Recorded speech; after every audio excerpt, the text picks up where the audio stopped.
సంవత్సరాల తరబడి government job కోసం వేచి చూస్తున్నారా? కేవలం 8 నెలల్లో మీ కల నెరవేర్చుకోండి. వెంటనే కింది నంబర్స్‌కి కాల్ చేయండి.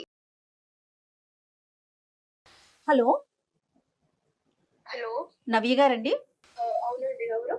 నేను జయానండి. అందమైన జీవితం ప్రోగ్రామ్ నుంచి కాల్ చేస్తున్నాను, సుమన్ టీవీ నుండి. నాతో పాటు సీనియర్ డాక్టర్ కళ్యాణ్ చక్రవర్తి గారు ఉన్నారు. మేడం నమస్తే మేడం. నమస్తే. నమస్తే సార్. నమస్తే అమ్మా. అమ్మా. నవ్య నమస్తే. నవ్య, ఇప్పుడే ఆనంద్తో మాట్లాడామమ్మా. ఆనంద్ తెలుసు కదా మీకు? తెలుసు మేడం. ఆనంద్ నా boyfriend madam. Okay, right. ఆనంద్తో మాట్లాడాము. ఒక్కసారి నీతో మాట్లాడాలి, కొన్ని విషయాలు తెలుసుకోవాలి అని చెప్పి డాక్టర్ గారు నేను కలిసి నీకు కాల్ చేశాము. అవునా మేడం? నువ్వు ఫ్రీగా ఉన్నావా? సర్ప్రైజింగ్ ఉంది మీరు నాకు కాల్ చేయడం ఏంటి ఎస్ అని. ఎస్ ఎస్ నువ్వు చెప్పండి మేడం. నువ్వు ఫ్రీగా ఉన్నావా? ఒకసారి మాట్లాడొచ్చా మీతో? తప్పకుండా మేడం. రైట్. చెప్పండి మేడం. ఓకే, కళ్యాణ్ గారు. అమ్మ నవ్య, సార్ నమస్తే. చెప్పండి సార్. నమస్తే అమ్మా. నమస్తే సార్. నమస్తే. ఇప్పుడు అంటే లైన్ లో ఆనంద్ కూడా ఉన్నాడు, కలపమంటావా ఒక్కసారి? ఏమ్మా? దేని గురించి సార్? అమ్మా, దేని ఇప్పుడు గురించి? నీకు తెలియనటువంటి కొత్త విషయం ఏమీ కాదు. నా బాయ్ ఫ్రెండ్ అని నువ్వే అన్నావు. ఇప్పుడు మీరిద్దరు ప్రేమించుకున్నారు, 2 years పాటు చాలా హ్యాపీగా ఉన్నారు, ఒకరినొకరు అర్థం చేసుకున్నారు, ఇద్దరు చక్కటి జంట. ముందుకెళ్ళి పెళ్లి కూడా చేసుకోవాలనుకున్నారు సెటిల్ అయిన తర్వాత. ఈ మధ్యలోనే ఒక 6 నెలలు బట్టి ఒక తెలియనటువంటి ఒక గ్యాప్, 2 నెలలు బొటాబొటిని మాట్లాడి మళ్ళీ 3 నెలల పాటు అసలు కమ్యూనికేషన్ లేదు. ఆ అబ్బాయి ఏంటంటే ఇంకో అవును సార్. 2 అవును. మేము అతనికి ఈమెయిల్ చూసి సరైనటువంటి టైంలో ఫోన్ చేయకుండా ఉండుంటే కనుక ఒక 2 days తర్వాత అతను ఆత్మహత్య చేసుకుని అనేటటువంటి ఆలోచనలో కూడా వెళ్ళిపోయాడు ఆ అబ్బాయి. అయ్యో. సో నేను అనేది ఏంటంటే ఈ విధంగా ప్రేమించుకునేటటువంటి వాళ్ళు ఏదో ఒక కారణం వల్ల, చిన్నదవనియండి పెద్దదవనియండి, కలిసి ఉండాలంటే కలిసి ఉండండి, విడిపోవాలనుకుంటే ఒక కారణాన్ని చూపెట్టి విడిపోండి. ఇలాగ గోప్యంగా ఉంచడం వల్ల ఏంటి? ఇలాగే కదా కొన్ని ప్రాణాలు పోయేది. అసలు నువ్వు అంత సైలెన్స్ ఉండిపోవడానికి కారణం ఏంటి?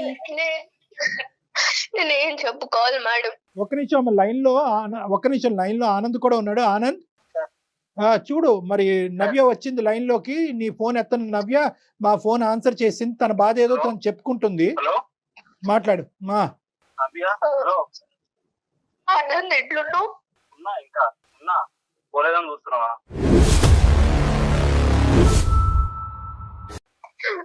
అట్లా అన్నా కానీ నాకు నీ మాట్లాడితేనే బాధేస్తుంది. అంటే వేరే వాళ్ళు ఫోన్ చేస్తే గానీ నా ఫోన్ నుంచి చేస్తే తినంత తప్పులు నేను అన్ని చేసానా? తెలియదు ఆనంద్ ఏం జరిగిందో నీకు తెలీదు. తెలీదు, చెప్పాలి కదా నాకు. నువ్వు చెప్పాలి కదా. ఇప్పుడు చెప్పలేదు. నేనేం చెప్పుకోలేను ఆనంద్, నేను చెప్పుకోలేను. సరే చెప్పుకోనండి. ఎలాగా? ఎలా చెప్పుకోలేదంటే అట్లా కాదు ఎలాగా? కదమ్మా నవ్య, నేను కానీ నీకోసమే వేచి చూస్తున్నాడు కదా అతను. రీజన్ ఏంటి? అతని వైపు తప్పు ఉందా? అసలు నువ్వెందుకు తనతో ఫోన్ మాట్లాడట్లా? మేడం, నేను నా గురించి చెప్పాలంటే మాది ఒక చాలా పువర్ ఫ్యామిలీ మేడం. ఓకే, నాకు చాలా బాధగా ఉంది మేడం. నేను మాట్లాడలేకపోతున్నా. బాధపడకమ్మా. మా అమ్మాయి కూడా ఎంత సఫర్ అవుతుందో అంటే. కాదు నాన్న, ఇప్పుడు నవ్య ప్రతి సమస్యకి సొల్యూషన్ ఉంటదమ్మా. ప్రతి సమస్యకి సొల్యూషన్ ఉంటది. అరే అమ్మ, నీవు ఒక 2 రోజులు ఆగుంటే కనుక నువ్వు ఇంతగా ప్రేమించేటటువంటి ఒక అబ్బాయి చనిపోయి ఉండేవాడు. అప్పుడు నాకు ఎన్నో సమస్యలు ఉన్నాయి, ఎన్నో బాధలు ఉన్నాయి అనేటటువంటి నువ్వు ఎప్పటికీ నిన్ను క్షమించుకునేటటువంటి దాని కాదు. ఈ రోజు ఒక బంగారు అవకాశం. ఏదైనా కూడా, ఎలాంటి నిజమైనా కూడా ఈ ప్లాట్ఫామ్ మీద మాట్లాడచ్చు నువ్వు. కాబట్టి నన్ను ఒక్కసారి నువ్వు ఓదార్చుకుని జరిగినటువంటి సంగతులు ఏంటి, ఏ కారణం చేత ఈ అబ్బాయిని చెప్పకుండా ఇలా దూరం వెళ్ళావు చెప్పు. నేను చెప్పుకోగలుగుతాను సార్. మళ్ళీ ఇప్పుడు అందరూ చూసి మళ్ళీ నన్ను హేళన చేయడం నాకు ఇష్టం లేదు నవ్య, అసలు అది ఎప్పటికీ జరగదమ్మా. మన అందమైన జీవితం అనే ఈ ప్రోగ్రామ్ ద్వారా ఎప్పటికీ మీరు ఎవరు ఏంటి అనే వివరాలు పూర్తి గోప్యంగా ఉంచుతాం. కేవలం నీ గొంతు మాత్రమే వినిపిస్తోంది, దానికి పూర్తి హామీ నాది. సరే మేడం. ఓకే, నేను ఆనంద్ మీరు అన్నట్టు సార్ 2 years లవ్ చేసుకున్నాము, పెళ్లి చేసుకుందాం అని కూడా అనుకున్నాము. కానీ నా గురించి ఆనంద్కి ఎందుకు మాట్లాడలేదని తెలియదు సార్. ఎందుకంటే నేను ఒక మిడిల్ క్లాస్ కంటే చాలా పువర్ ఫ్యామిలీ సార్ మాది. మా నాన్న క్యాబ్ డ్రైవర్, మేము ముగ్గురం అక్క చెల్లెలం సార్. నేనే పెద్దదాన్ని. నా ఏజ్ 20 years సార్. ఓకే అమ్మా. నా చెల్లెళ్ళు, నా తల్లిదండ్రులకి అంత పువర్ ఫ్యామిలీ సార్. ఊరికే పూటకి గడిచిన అన్నంతోనే మేము బతుకుతున్నాం సార్, రోజువారీ డబ్బులతోని. ఒక రోజు ఏమైందంటే మా నాన్న ఇంకా మా మమ్మీ వాళ్ళు ఫంక్షన్ కి వెళ్ళి రిటర్న్ అవుతుంటే ఒక యాక్సిడెంట్ లో చనిపోయాడు సార్ మా నాన్న. ఓ నేను చాలా ఎమోషనల్ అవుతాను సార్ ఈ విషయంలో. అయ్యో అయ్యో ఆయన చనిపోయిండు. మా అమ్మకి కూడా మేజర్ యాక్సిడెంట్ అయింది సార్. తన హెల్త్ కండిషన్ అస్సలు బాగాలేదు ఇప్పుడు. ఓ తన హెల్త్ కండిషన్ ఏం బాగాలేదు, మొత్తం మేమే చూసుకుంటున్నాం సార్. మా నాన్నకు ఒక బెస్ట్ ఫ్రెండ్ ఉన్నాడు సార్ చిన్నప్పటి నుంచి. చెప్పమ్మా చెప్పు. నవ్య ప్లీజ్ ఏడవకుండా చెప్పు ప్లీజ్, నాకు వల్ల అవట్లేదు నువ్వు ఏడుస్తుంటే ఇక్కడ. బాధపడకమ్మా నవ్య, నాకు బాధపడక. ఏడుపు ఆగట్లేదా ఏడుపు ఆగట్లేదురా. నేను నీకు తెలుసు కదా నేను ఎంత ఎమోషనల్ లో. నా బాధని ఇప్పుడన్నా చెప్పుకునే అవకాశం వచ్చింది కాబట్టి నేను చెప్పుకుంటాను. నీకు చెప్పమ్మా. తెలియాలి నేను ఏదో మోసం చేసి వెళ్ళిపోతున్నాను అన్నట్టుంది. ఎగ్జాక్ట్లీ అదే తెలియాలి. మోసం నువ్వు చేసావని లేదు, నేనేం ఏదో మోసం చేసినట్టు అయింది నాకు. తన మాటకి తను చెప్పనియండి, తన బాధ తను చెప్పుకోనియండి. చెప్పుమా. మా నాన్నకి చిన్నప్పటి నుంచి ఒక బెస్ట్ ఫ్రెండ్ ఉన్నాడు సార్. ఆయన పేరు శ్రీనివాస్ అన్నమాట. అదే ఆనంద్ వాళ్ళ ఫాదర్ ఇప్పుడు. ఓకే సో ఆయన మా చాలా చిన్నప్పటి నుంచి మమ్మల్ని చూసుకుంటూ మొదటి నుంచి ఆయనకి బాగా తెలుసు సార్ మేము. ఓకే సో మా పరిస్థితి చూసి ఎలానో మా నాన్న ఎప్పుడు చెప్తుండే, అరే నువ్వే చూసుకోవాలిరా నా ఫ్యామిలీని, నా కుటుంబాన్ని, నా పిల్లల్ని నీ చేతుల్లోనే పెడుతున్నాను అని. ముందు నుంచే వాళ్ళు బాగా నాకేమన్నా అవుతే నువ్వే దిక్కు, నువ్వే పెద్ద దిక్కు అని కూడా ఎప్పుడు వాళ్ళ మధ్యన సంభాషణ ఉండేది. సో ఈ విధంగా మా నాన్న చనిపోయినప్పుడు ఆయన మమ్మల్ని దగ్గరికి తీశారు సార్. ఆనంద్ వాళ్ళ ఫ్యామిలీని. ఆనంద్ కి మదర్ లేరు, తండ్రి ఒక్కడే. నన్ను బాగా చూసుకున్నాడు సార్. నన్ను నేను పెద్ద చెల్లిని కాబట్టి నాకు మంచి చదివించి ఉద్యోగం తెప్పిస్తే తర్వాత మా చెల్లెలకి నేను ఉపయోగపడతాను కదా సార్. మా ఫ్యామిలీకి సపోర్ట్ గా ఉంటాను కదా. సో వాళ్ళ ఇంటికి తీసుకెళ్లి మంచిగా చదువు. నవ్య ఇప్పుడు నువ్వు ఒక్కదానివి వీళ్ళింట్లో ఉన్నావు, చెల్లెళ్ళిద్దరు అమ్మని చూసుకుంటూ మీ ఇంట్లోనే ఉండిపోయారు అంతేనా? అవును మేడం. అమ్మకి ఆరోగ్యం బాగుంటుంది కదా. సాయం కూడా చేస్తున్నాడు. చెప్పమ్మా. నేను వాళ్ళ ఇంట్లోకి వెళ్ళి చదువుకొని వాళ్ళ ఇంట్లో మంచి ఉద్యోగం కూడా తెచ్చుకున్నాను సార్. అయితే ఆ పరిచయమే నాకు ఆనంద్ పరిచయం అయ్యాడు. ఆనంద్ చాలా మంచోడు సార్. నన్ను ఒక తండ్రి లేని కూతురు కంటే తండ్రిలానే బాగా చూసుకుంటాడు. ఒక తండ్రి లాగే అట్టి A to Z అతనే చూసుకుంటాడు మేడం. ఓకే. సో ఒకసారి ఏమైందంటే అనుకోకుండా నాకు ఒక్కొక్కసారి హెడేక్, స్టమక్ పెయిన్ వస్తున్నప్పుడు వీక్నెస్ అనిపించేది మేడం. బాడీ అంతా వీక్ ఉన్నప్పుడు పడుకునేదాన్ని, కాలేజ్ కూడా వెళ్ళకుండా. సో అలాంటి టైంలో వీక్ ఉన్నప్పుడు నాకు మెడిసిన్స్ అవన్నీ తెచ్చి అంకుల్ బాగా చూసుకున్నారు. అలా 2-3 సార్లు జరిగినాయి అలాగా. సో టైం అయిపోయింది. ఒకసారి ఏమైందంటే మేడం నాకు బాగా సివియర్ గా హెడేక్ ఇంకా స్టమక్ పెయిన్ ఉన్నప్పుడు ఒక మెడిసిన్ ఇచ్చారు మేడం. నాకు తెలియలేదు ఏమైందో. నాకు తెలియకుండానే నాకు నీరసం అయిపోయి నేను అలానే పడుకుంటున్నాను మేడం. అప్పుడు ఆనంద్ కూడా లేడు మేడం నాకు తోడుగా. అలాంటి టైంలో నాకు తెలియకుండానే ఆ శ్రీనివాస్ అంకుల్ అని కూడా పిలవాలనిపించట్లేదు. నాకు ఒక రాక్షసుడు అని చెప్పాలి నేను.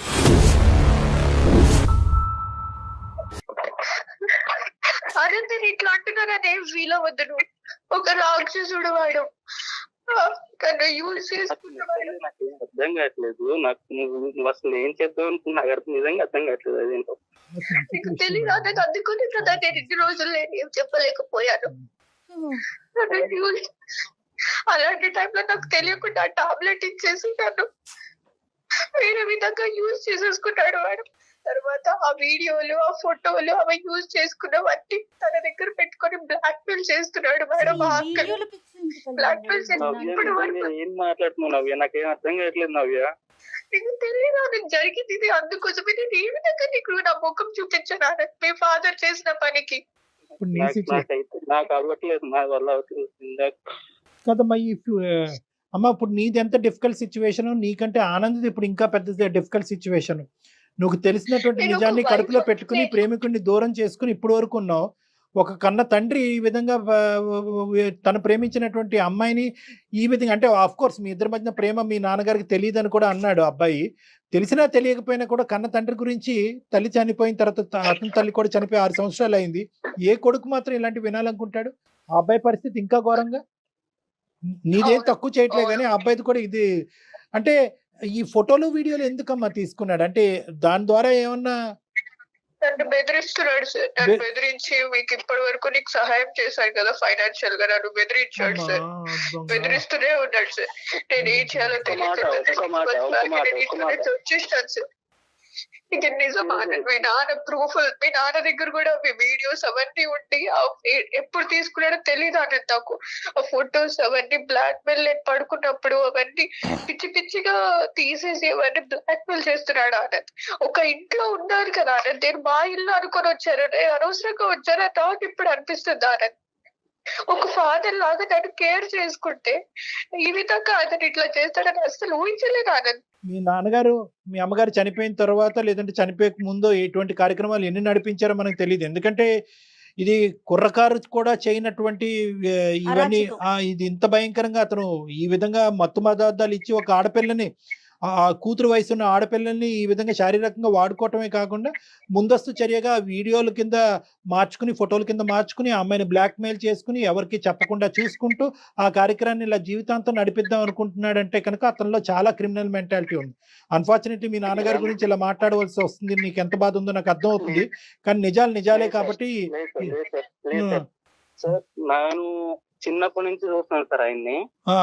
నాకు ఏ రోజు ఆయన మెంటాలిటీ ఎలా ఉంటుందా నేను ఎప్పుడు అనుకోలేదు, అంటే థింక్ చేయలేదు. అసలు ఆ విషయం రాదు. ఎందుకంటే ఆ పర్సనల్ లో చూసుకుంటారు. బయటికి వెళ్ళిన ఆయన పేరు గాని లేదా ఇంట్లో ఉన్న మమ్మల్ని చూసుకుంటాం గాని బాగానే చూసుకున్నారు సార్. అసలు అంటే నిజంగా నాకు ఈ మాటలు ఏంటంటే నిజంగా నాకు ఎలా అనిపిస్తుంది అంటే నిజంగా తీసుకోలేకపోతున్నా. ఎటు తీసుకోవాలో కూడా నాకు అర్థం కావట్లేదు. అదే మాకు కూడా నమ్మకం కానటువంటి అంశాలు ఆనంద్. కానీ ఈ రోజు ఆ అమ్మాయి నీ దగ్గర నుంచి దూరం అవడానికి ఏ కారణమైనా చెప్పి దూరం అవ్వచ్చు. మీ నాన్నని చెడ్డ చేసి ఇంత భయంకరమైనటువంటి అంశం చెప్పి ఆ అమ్మాయి బయటపడవలసినటువంటి అవసరం లేదు.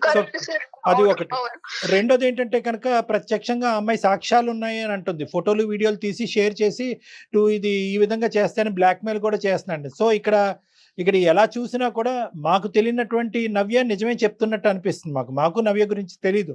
కానీ ఈ విధంగా తను చెప్పనా సార్, నేను ఆనందని నా ఒక హస్బెండ్ లాగే అనుకున్నాను సార్. మేమిద్దరం అలాగే ఉన్నాం సార్. జెన్యూన్ గా లవ్ చేసుకుని పెళ్లి కూడా చేసుకుందాం అనుకున్నాం సార్. తను కూడా తన వైఫ్ లానే చూసుకున్నాడు సార్ నన్ను కూడా. నేను ఈ విధంగా నేను ఇప్పుడు అబద్ధం చెప్పాల్సిన అవసరం ఏంటి ఆనంద్? అమ్మ ఇప్పుడు వీళ్ళ నాన్న నీతో ఇంకా టచ్ లో ఉన్నాడమ్మా శ్రీనివాస్ గారు. ఇంకా వాళ్ళ నాన్న అంటే ఈ అబ్బాయి కోపం వస్తుందేమో. ఇప్పుడు ఆనంద్ కోపం వస్తుంది నేను వాళ్ళ తండ్రి అని అంటే కనుక. ఇప్పుడు అతను ఇప్పటికీ నీతో కాంటాక్ట్ లో ఉన్నాడమ్మా? లేడు సార్. అప్పుడప్పుడు తన ఒక టైంలో తనకి ఏమవుతుందో ఏమో తెలియదు సార్. అప్పుడప్పుడు వాట్సాప్ లో ఇంకో ఫొటోస్ ఇవన్నీ నేను బ్లాక్ మెయిల్ చేస్తాను, మిమ్మల్ని ఇంకా అనాథల్ని చేస్తాను, ఇప్పటి వరకు మిమ్మల్ని చూసాను పోషించాను కదా అని ఇంకా బ్లాక్ మెయిల్ చేస్తాడు సార్. నా వల్ల అవ్వట్లేదు సార్. ఇవన్నీ వింటూ నాకు అవ్వట్లేదు సార్ నిజంగా.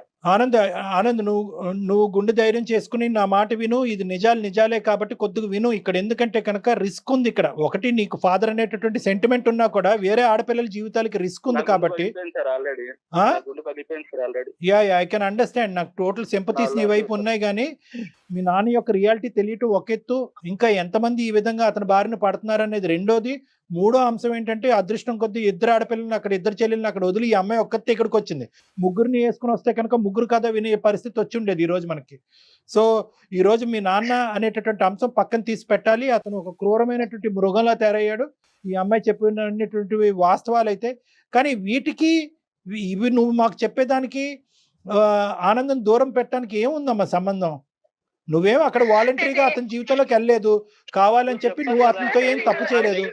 నేనేం వాలంటరీగా వెళ్ళలేదు సార్. కానీ మేమిద్దరం ప్రేమించుకొని ఒక జెన్యూన్ గా ఇంతవరకు నేను ఎప్పుడు ఎవరిని ఇట్లా లవ్ చేయలేదు సార్. ఎలా చెప్తాను ఆనందాన్ని? ఎలా నీకు ముఖం చూపించుకోగలను చెప్పు? నీ ఫాదర్ ఇప్పుడు నమ్ముతున్నావు ఆనంద్? ఇప్పుడు పెద్దల సమక్షంలో కూడా నువ్వు నమ్మట్లేదంటే అప్పుడు ఎలా నమ్ముతావు? అవును, చిన్నప్పటి నుంచి నేను చూస్తున్నాను ఆయన్ని. నేను చిన్నప్పటి నుంచి చూస్తున్నాను ఆయన్ని. నేను చూస్తున్నాను కాబట్టి నేను అంటున్నా. ఇంకా నాకు ఇప్పటికీ నమ్మబుద్ధి అవ్వట్లేదు. రిటర్న్ నువ్వు చెప్పిన ఆనంద్, నీ ఆనంద్, నోటి ఇప్పుడు నుంచి ఆ మాటలు వస్తుంటే నాకు అవ్వట్లేదు తీసుకోవడానికి. ఆనంద్ తనకప్పుడు ఆ టైంలో చెప్పడం చాలా కష్టం, చాలా డెలికేట్ సిచ్యువేషన్. ఎందుకంటే ఎవరైతే క్రిమినల్ తన కళ్ళెదురుగుంటా నిలబడి ఇంకో పక్క నుంచి ఆ క్రిమినల్ యొక్క కొడుకునే పక్కన పెట్టుకుని ఈ సున్నితమైనటువంటి అంశాన్ని ఆ అమ్మాయి పూర్తిగా చెప్పలేకపోవచ్చు. ఒకప్పుడు చెప్పినా కూడా అతను ఒక కథ అల్లాడి కథ ఆడి ఈ అమ్మాయి తనలో లోపరుచుకునేటటువంటి ప్రయత్నం చేసిందని చెప్పి రివర్స్లో నిందేయచ్చు. అప్పుడు ఈ అమ్మాయి పని ఇంకా ఘోరంగా తేరవచ్చు. కాబట్టి ఆ అమ్మాయి ఏంటంటే స్లోగా ఆ వాతావరణం నుంచి బయటపడింది, చాలా మంచి పని చేసింది.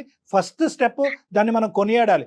ప్రేమను కాపాడుకోవాలనో ఆనందాన్ని పక్కన కూర్చోపెట్టుకోవాలని చెప్పి అదే వాతావరణంలో ఉండకుండా ఫస్ట్ బయటకు వచ్చేసింది, చాలా మంచి పని. అందరూ ఆడపిల్లలు ఏదైనా ఇలాంటి అబ్యూజివ్ రిలేషన్షిప్ కానీ ఇలాంటి పరిస్థితి ఉంటే కనుక ఫస్ట్ ఆ వాతావరణంలోనే ఉండాలి తప్ప మనకి ఇంకో లోకం లేదు.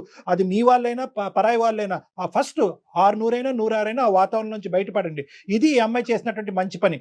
ఓకే, నెక్స్ట్ స్టెప్ ఏంటంటే కనుక నీ ప్రేమను ఎందుకు తాకట్టు పెట్టింది, నీ ప్రేమను ఎందుకు కాదు అనుకుంటుంది అన్నదానికి కూడా చెప్పింది. ఎందుకంటే కనుక ఒక సున్నితమైనటువంటి అంశం, ఆ తండ్రి తన్ని ఇలాగ చెడగొట్టేటటువంటి ప్రయత్నం కానీ చెడగొట్టేటటువంటి పరిస్థితిని తీసుకొచ్చినటువంటి వ్యక్తి ఒక కొడుకుతో నేను ఎలా ఉంటాను అంటే దీని అర్థం ఏంటంటే కనుక నీ మీద కోపం కాదు, తనకి నీ మీద కోపం ఉందని అనుకుంటున్నావా? నీ మీద కోపం కాదు. ఇప్పుడు నువ్వు చెప్పాలి నవ్య, ఎందుకు దానికి దీనికి ఎందుకు ముడిపెట్టావు, ఈ అబ్బాయిని ఎందుకు దూరం పెట్టావు? అట్లీస్ట్ ఇప్పటికైనా అబ్బాయికి ఒక క్లారిటీ. నేనైతే ఆనంద్ పెళ్లి చేసుకోలేను సార్. ఆ విధంగా నేను ఒకసారి వాళ్ళ ఎందుకు అదే ఫ్యామిలీ నువ్వు లేకపోతే నేను లేదు ఉండలేను. సార్, నా మనసు ఒప్పుకోవట్లేదు సార్. నేనైతే చేసుకోలేను. ఇప్పటికే మళ్ళీ నన్ను బెదిరించి తర్వాత ఇంకెవరైనా ఫ్యూచర్ చేస్తే నా చెల్లెల బతుకులు కూడా ఆగమైపోతాయి. అలా కదమ్మా, అలా కాదు. ఒక క్రిమినల్ కొడుకు అని ఆ క్రిమినల్ మీద ఉన్న కోపం కొడుకు మీద చూపెడుతున్నావా? లేదంటే ఒక మావ స్థానంలో ఉన్నవాడు నిన్ను చెరిచాడు కాబట్టి ఆ బాధని జీర్ణించుకోలేక కొడుకును కూడా వద్దనుకుంటున్నావా?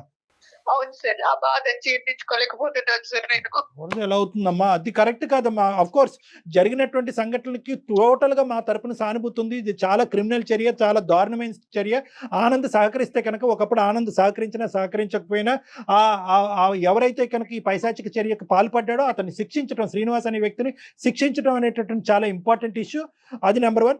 నెంబర్ 2, నేను చెప్పేది ఏంటంటే అసలు దానికి దీనికి ముడిపెట్టకమ్మా, దానికి దీనికి ముడిపెట్టకు. ఇప్పుడు పుణ్యమే కారణంలా ఉంటుంది ఈ అబ్బాయి పరిస్థితి. ఎందుకు నేను ఈ మాట అంటున్నానంటే ఈ రోజు ఆనంద్ యొక్క పరిస్థితి ఎలా ఉంది?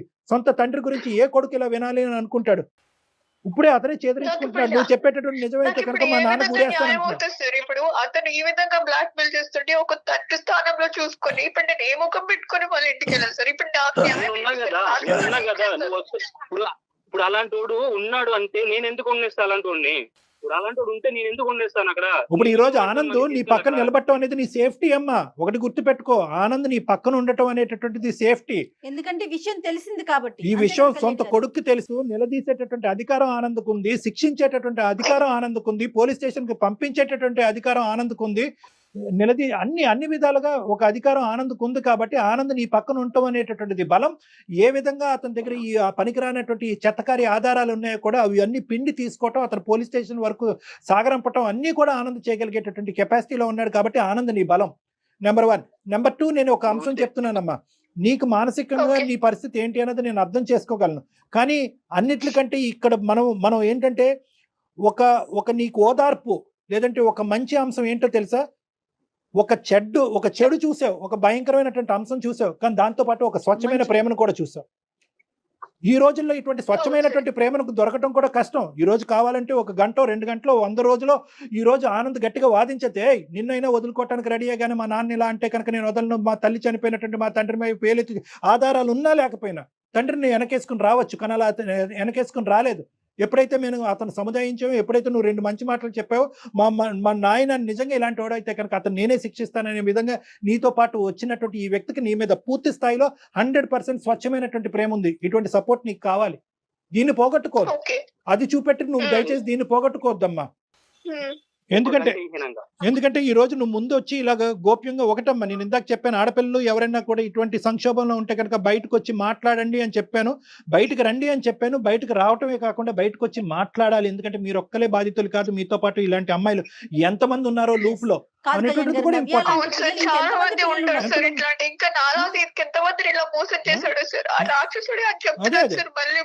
మీ అమ్మ జాలిపడో అయ్యో ఏదో ఒక మూల నుంచి సహాయం వస్తుందో అని చెప్పి 3 ఆడపిల్లల్ని ఇక్కడ పంపించుంటే ఇంకెంత దయనీయమైనటువంటి పరిస్థితి ఉండేదమ్మా నీకు. అక్కగా నా నువ్వు చెల్లెలు బతుకులు కూడా ఆగమైపోతుంది సార్ అప్పుడు. అంతే అంతే కదమ్మా. సో నేను చెప్పేది ఏంటంటే దానికి ఇక్కడ దీనికి ముడిపెట్టు. ఆనంద్ ఆనంద్ నీ పాత్ర ఏంటమ్మా? నువ్వేం చేయదలుచుకున్నావు చెప్పు. నువ్వు హెల్ప్ చేయాలి ఎక్కువగా. అప్పుడు నీ సహాయ సహకారాలు నవ్యకు అవసరం. నీ ఓదార్పు, నీ ప్రేమ. అన్ని ఓకేనా? కాదు మీరిద్దరూ నేనేమంటున్నా అంటే first of all Navya, sir చెప్పండి సార్. వితౌట్ ఎనీ కండిషన్స్ నీ ప్రేమను యాక్సెప్ట్ చేస్తావా? ఆనంద్ నీకు కావాలా? ఆనంద్తో పాటు కలిసి ప్రయాణం చేస్తావా? నాకు ఇవన్నీ నాకేం తెలియదు. నాకు నువ్వు కావాలి. నీ సమాధానం కావాలి నవ్య. చూసుకున్నాను నేను చెప్పలేకపోతున్నాను సార్. నేను ఇంకా ఆ స్టేజ్ లో నుంచి బయట పడలేదు. ఇంకా నేను చెప్పలేకపోతున్నాను సార్. మీరే న్యాయం డిసైడ్ చేయండి సార్. నవ్య ఒక పని చేద్దామమ్మా. నీ సిచ్యువేషన్ నాకు అర్థమవుతోంది.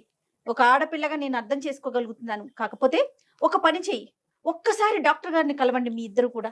ఒక్క హాఫ్ అన్ అవర్ వచ్చి డాక్టర్ గారితో మాట్లాడి వెళ్తే నీ ఆలోచన శైలిలో పూర్తిగా మార్పు వస్తుంది. అంటే ఏం లేదు నవ్య, ఇక్కడ ఒకటే పాయింట్ అమ్మ, నువ్వు నన్ను వచ్చి కలుద్ది కానీ నీకేమైనా డౌట్స్ ఉంటే కూడా నేను క్లారిఫై చేస్తాను, నీకేమైనా మిస్కాన్సెప్షన్స్ ఉన్నా కూడా నేను క్లియర్ చేస్తాను. కానీ ప్రధానమైనటువంటి పాయింట్ ఏంటంటే ఆ అంశానికి నీ ప్రేమని ముడిపెట్టద్దు. ఇక్కడ ఉండే కామనాలిటీ ఏంటంటే కనుక నువ్వు గాఢంగా ప్రేమించినటువంటి అబ్బాయి యొక్క తండ్రి క్రిమినల్, వాడు నీ మీద అఘాయిత్యం చేశాడు. ఇప్పుడు ఏంటంటే కనుక వాడు తండ్రి అన్నట్టుగా నీ సొంత ప్రేమికుడే కట్ చేసేసాడు. సో కట్ చేసేసినప్పుడు నీకు మామ కింద కూడా అవ్వడు. నువ్వు వాళ్ళ ఇంట్లో అడుగు పెట్టవలసినటువంటి అవసరం లేదు. అక్కడ వాళ్ళ కొడుకు దగ్గర నుంచి నీ ప్రేమికుడి దగ్గర నుంచి అక్కడ ఏమి క్షమించేటటువంటి ఆలోచన శైలి లేదు. కాబట్టి మీ ఇద్దరు మానసిక పరిస్థితుల్లోంచి ఆ వ్యక్తి డిలీట్ అయిపోయినప్పుడు మీ ఇద్దరికి కనిపించవలసిన ఒకే ఒక అంశం ఏంటంటే ఒక క్రిమినల్ మీకు కనిపిస్తున్నాడు. ఆ క్రిమినల్ని ఎలా మనం శిక్షించాలో అనేటటువంటి మా సైడ్ నుంచి సహాయం ఉంటుంది. కాబట్టి ఇక్కడ ప్రధానంగా మీరు చూడవలసింది ఏంటంటే మీ ప్రేమను కాపాడుకోండి. ఇంత స్వచ్ఛమైనటువంటి ప్రేమ ఈ రోజుల్లో దొరకడం కూడా రేర్. మీ ఇద్దరిని మీ ప్రేమ గురించి వింటుంటే నాకే ఎంతో ఆనందంగా ఉంది. ఈ అంశం బట్టి మీ ప్రేమను మాత్రం త్యాగం చేసుకోవద్దు నవ్య, ప్లీజ్. Okay sir. ఎవరికి చెప్పుకోలేని సిచ్యువేషన్ సార్, ఎందుకంటే మాకు ఎవరు లేరు. మీకు ఆల్రెడీ చెప్పాను కదా. అట్లా ఏమనుకోవద్దమ్మా, అట్లా ఏమనుకోవద్దు నవ్య. ఈ రోజు మేము మాట్లాడలేదు, నేను మాట్లాడాను, డాక్టర్ గారు మాట్లాడారు. ఆనంద్ ఉన్నాడమ్మా నీకు, మేమెవరం కాదు. నీకోసం ఆనంద్ ఉన్నాడు, నువ్వెవరూ లేరని అనుకోవద్దు. అన్ని పక్కన పెట్టి నీతో పాటు సపోర్ట్ చేసి తన ప్రేమను కాపాడుకోవటమే కాకుండా నిన్ను హింస పెట్టిన వ్యక్తిని కూడా శిక్షిస్తానని చెప్పినటువంటి మగాడు వస్తున్నాడు నీ పక్కన. Don't worry. Right? yes, what else do you want? Okay sir. ఓకేనమ్మా. ఓకే మనం కలుస్తాను సార్, మిమ్మల్ని కలుస్తాము మేమిద్దరము. ఇద్దరు రండి అమ్మా, నేను నెంబర్ పంపిస్తాను, ఇద్దరు రండి. ఓకే ఓకేనా Anand? Good luck Anand, all the best. Anand తను కూడా కన్ఫ్యూజన్ లో ఉన్నట్లున్నాడు. అంటే ఎక్స్పెక్ట్ చేయని విషయం కదండి. తను ఏదో మిస్టేక్ జరిగింది, నా వైపు ఏదన్నా జరిగిందా, అమ్మాయి వైపు, తన ఆలోచనలో ఒకేసారి కన్న తండ్రి అనేసరికి ఈ అమ్మాయి కౌన్సిలింగ్ ఎంత అవసరమో, ఎందుకంటే ఆ అబ్బాయికి కూడా ఇది అంత సులభమైనటువంటి అంశం కాదు. ఈ రోజు అంటున్నాడు కానీ ఇప్పుడు తల్లి లేనటువంటి లోటు తండ్రి తీరుస్తున్నాడు. తండ్రి తన లోటే తీర్చుకుంటే వేరే కుటుంబానికి కూడా సహాయపడుతున్నాడు అనేటటువంటి దేవుడు కింద ఊహించుకునేటటువంటి ఒక వ్యక్తి ఈ రోజు రాక్షసుడు అయిపోయాడు, దెయ్యం అయిపోయాడు. సో ఆ అబ్బాయికి కూడా ఈ అంశం జీర్ణించుకోవడానికి టైం పడుతుంది. కాబట్టి ఎంత వీళ్ళిద్దరు కలిసినా ఏ విధంగా ఉన్న ఫ్యూచర్ ముందు వీళ్ళిద్దరికి అయితే కనుక విడివిడిగా కలిపి కూడా కౌన్సిలింగ్ అనేది చాలా ఇంపార్టెంట్. దానికి నేను రెడీగానే ఉన్నాను. రైట్. అయితే శ్రీనివాస్ లాంటి వాళ్ళు, ఈ నవ్య లాంటి పిల్లల్ని ఇంకా ఎంత మంది పిల్లలతో ఎలాంటి గేమ్స్ ఆడారో ఏమో, కానీ ఆడపిల్లలు బయటకు రావాలి కళ్యాణ్, కొంచెం అన్న ధైర్యం చేసి. అంటే ఇక్కడ ఏంటంటే మేడం, మనం చాలా ఈజీగా చెప్తా ఉంటాము. ఆఫ్ కోర్స్ మన ఆడపిల్లలందరికీ కూడా మనకు ఒక స్థైర్యాన్ని నింపుతాం. ఇప్పుడు ఏంటంటే అతను తండ్రి పాత్రలో వచ్చేసాడు ఎంట్రీ. మీ కుటుంబానికి సహాయపడతాను, మీ చెల్లెలకి సహాయపడతాను, నీ బాగోగులు చూసుకుంటాను, నువ్వు నా ఇంటికి రా అనేటటువంటి విధంగా ఇంటికి తీసుకొచ్చి తలనొప్పుకో కాలు నొప్పుకో ఒక టాబ్లెట్ ఇస్తే మింగకుండా ఏ ఆడపిల్ల ఉంటదండి? సో అమాయకంగా నమ్మటం అదైతే ఉంటుంది. కానీ ఏదేమైనా కూడా ఆడపిల్లలకి మనం తస్మాత్ జాగ్రత్త, ముందు వెనకట్లో చూసుకుని, ఏం జరిగినా ఇంట్లో కుటుంబ సభ్యులకైనా కనీసం తల్లికో తండ్రికో తోబుట్టువులకో ఎవరికో ఒకరికి స్నేహితులకో చెప్పాలి. ఇప్పుడు మనం ఫోన్ చేయకపోతే, నేను అనేది ఏంటంటే నవ్యకి మనం కాల్ గనక చేయకపోయినట్లయితే ఇద్దరు ఎవరి దారులు వారి అయిపోయాయి. చనిపోయి ఉండేవాడు ఈ అబ్బాయి సూసైడ్ చేసుకుని చనిపోయి ఉండేవాడు. ఆ బాధ, ఆ వార్త తెలుసుకున్నటువంటి ఈ అమ్మాయి తన ఏదైనా అఘాయిత్యకు పాల్పడినా కూడా మనం ఆశ్చర్యపడక్కర్లేదు. రైట్. ఒకసారి కలుస్తారు కళ్యాణ్ గారు, మాట్లాడండి. రైట్ అండి. నమస్తే. నమస్తే జగన్. సుమన్ టీవీలో మీ పర్సనల్ అండ్ బిజినెస్ ప్రమోషన్స్ కోసం కింది నెంబర్ కి కాంటాక్ట్ చేయండి.